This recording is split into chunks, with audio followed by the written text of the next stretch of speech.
नमस्कार दोस्तों, मैं हूं आपके साथ काजल। बॉलीवुड एक्टर सलमान खान के मुंबई स्थित गैलेक्सी अपार्टमेंट पर रविवार तड़के फायरिंग की घटना हुई थी।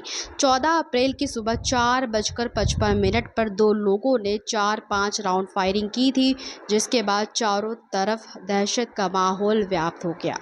फायरिंग करने वाले दोनों शूटर्स को कक्ष यानी गुजरात के भुज से गिरफ्तार कर लिया गया है। ये दोनों ही गैंगस्टर जो हैं लॉरेंस बिश्नोई गैंग के सदस्य बताए जा रहे हैं। कौन है लॉरेंस बिश्नोई? जन्म के समय उसका चमकदार चेहरा देखकर उसकी मां इतनी खुश हुई कि नाम ही रख दिया लॉरेंस। उसके पुलिसकर्मी पिता ने घोषणा की उनका बेटा एक आईपीएस अधिकारी बनेगा। 12 फरवरी 1993 को जन्मा लॉरेंस बिश्नोई स्नातक है यानी ग्रेजुएट है। पंजाब के फिरोजपुर का निवासी है। लॉरेंस के पिता 1992 में हरियाणा पुलिस में कांस्टेबल के रूप में शामिल हुए थे, लेकिन उन्होंने 5 साल बाद अपनी नौकरी छोड़ दी और खेतीबाड़ी शुरू कर दी। लॉरेंस ने पंजाब विश्वविद्यालय से एलएलबी की पढ़ाई पूरी की। 2009 में पढ़ाई के दौरान वह पंजाब यूनिवर्सिटी के एक छात्र संगठन से जुड़ा। उसी दौरान उसकी मुलाकात छात्र संगठन के अध्यक्ष गोल्डी बराड़ से हुई। छात्र राजनीति से अपराध की और गोल्डी से मिलने और विश्वविद्यालय की छात्र राजनीति में आने के बाद बिश्नोई के कदम अपराध की दुनिया की ओर मुड़ गए। उसने अवैध गतिविधियों में शामिल होना शुरू कर दिया। लगभग 3 दशक बाद लॉरेंस बिश्नोई एक आतंकवादी है, जिसके खिलाफ राष्ट्रीय जांच एजेंसी और दिल्ली पुलिस ने गैरकानूनी गतिविधि रोकथाम अधिनियम के तहत मामला दर्ज किया है। लॉरेंस बिश्नोई के गिरोह ने पंजाबी गायक सिद्धू मूसेवाला की हत्या करने का दावा किया था। लॉरेंस बिश्नोई वर्तमान में दिल्ली की तिहाड़ जेल की जेल नंबर 8 में उच्च सुरक्षा वाले वार्ड में कैद है।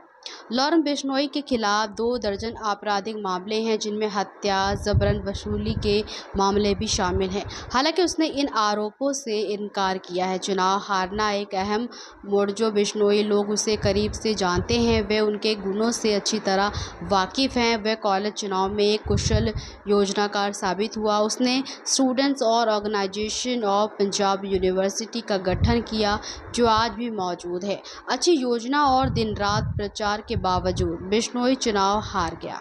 कॉलेज चुनाव में हार बिश्नोई के जीवन में एक महत्वपूर्ण मोड़ लेकर आई। वह बचपन से ही हार स्वीकार नहीं कर पाता था। प्रतिद्वंदी की जीत का जश्न चरम पर था। उसने अपमानित महसूस किया। एक पुलिस वाले ने खुलासा किया कि हारने के बाद उसका पहला कदम रिवॉल्वर खरीदना था।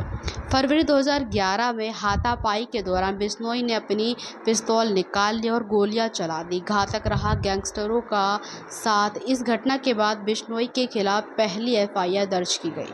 तब 19 साल के बिश्नोई ने गैंगस्टर जग्गू भगवानपुरिया और रॉकी फाजिका का समर्थन मांगा। युवा लॉरेंस ने अपराध की दुनिया में अपने कदम रखे और उनका साथ घातक साबित हुआ।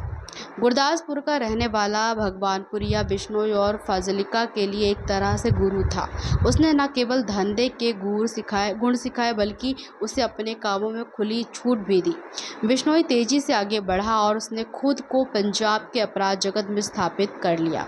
दूसरे राज्यों में बनाई पैट लॉरेंस का घनिष्ठ मित्र संपत नेहरा उसका सबसे करीबी सहयोगी बन गया। संपत एक पुलिस इंस्पेक्टर बेटा और एक बढ़िया एथलीट था। पुलिस जांचकर्ताओं का कहना है कि बिश्नोई कभी भी एक हिटमैन नहीं था, बल्कि एक योजनाकार और एक सम्मोहक नेता था। उसने उत्तर भारत के हर राज्य में गिरोहों के साथ गठबंधन बनाने का लगभग असंभव और खतरनाक विचार को अंजाम दिया। पंजाब के बाहर इस तिकड़ी ने हरियाणा में काला जठेड़ी और दिल्ली में जितेंद्र गोगी के साथ गठबंधन किया। राजस्थान में आनंदपाल और बाद में उसकी शिष्य अनुराधा साझेदार बन गए। भगवानपुरिया द्वारा बिश्नोई से परिचय कराने के बाद उत्तर प्रदेश के एक नेता ने भी समर्थन किया। कैसा है बिश्नोई का गिरोह? बिश्नोई के गिरोह में पेशेवर निशानेबाज शामिल हैं। वे पंजाब, हरियाणा, राजस्थान, दिल्ली और हिमाचल प्रदेश से काम करते हैं और उनका नेटवर्क दुनिया भर में फैला हुआ है। उसके साथ ही संदीप उर्फ काला जडेड़ी को दिल्ली पुलिस स्पेशल सेल ने महाराष्ट्र संगठित अपराध नियंत्रण अधिनियम मकोगा मामले में 5 लाख रुपए के इनामी के साथ गिरफ्तार किया था, जो फिलहाल जेल में बंद है। कहा जाता है कि उसके गिरोह में 700 से अधिक शूटर्स हैं। सोशल मीडिया पर छा गया गठबंधनों से बिश्नोई को वह बनाया जो वह आज है। एक पुलिस अधिकारी ने कहा, इन गठबंधनों को मजबूत करने के बाद जेल में रहते हुए भी बिश्नोई काम कर सकता था। लक्षित हत्याओं और जबरन वसूली से होने वाले मुनाफे को सभी के साथ साझा किया गया। हालांकि 2014-15 में उसे गिरफ्तार कर लिया गया। हिरासत से भागकर वह नेपाल पहुंच गया और कुछ महीनों के भीतर नाटकीय ढंग से दोबारा गिरफ्तार किया गया। बिश्नोई अपने गिरोह के फायदे के लिए फेसबुक और यूट्यूब का उपयोग करके अगुआ बन गया। जिम में अपनी तस्वीर से लेकर हिरासत में अदालत के दौरे तक गैंगस्टर ने यह सुनिश्चित किया कि वह सोशल मीडिया पर छा जाए। लाखों व्यूज़ ने उसकी छवि को मजबूत किया और जबरन वसूली की मांग करने में मदद की। पंजाब के एक पुलिसकर्मी ने कहा कि ये देखकर दिल्ली और हरियाणा में गैंगस्टर भी सोशल मीडिया पर सक्रिय हो गए हैं। हिट लिस्ट में सलमान खान का नाम। इसके बाद बिश्नोई ने एक हिट लिस्ट जारी की जिसमें अभिनेता सलमान खान का नाम भी शामिल था। गैंगस्टर ने पुलिस को बताया कि ये राजस्थान में बिश्नोई समुदाय को श्रद्धांजलि देने के लिए था, क्योंकि अभिनेता ने समुदाय के लिए पवित्र काले हिरण का शिकार किया था। बिश्नोई ने सलमान खान को मारने के लिए नेहरा और अन्य को मुंबई भेजा। बिश्नोई समुदाय काले हिरण प्रजाति को पवित्र मानता है।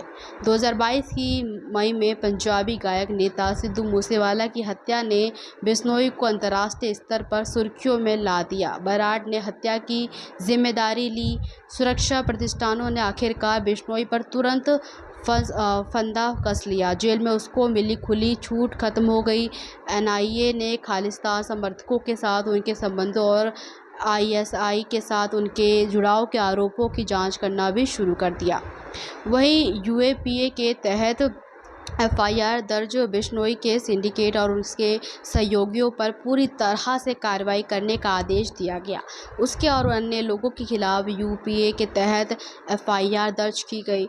वरिष्ठ अधिकारियों ने यह भी कहा कि बिश्नोई गिरोह ने अपने संभावित रंगरूटों को कनाडा में एक नया जीवन देने का भी वादा किया था। क्राइम ब्रांच के एक अधिकारी ने कहा, ऐसे ज़्यादातर लोग गरीब या टूटे बिखरे परिवारों से आते हैं और अपराध की दुनिया में बड़ा नाम कमाने की चाहत रखते हैं और इसे हासिल करने के लिए कुछ भी करने को तैयार रहते हैं।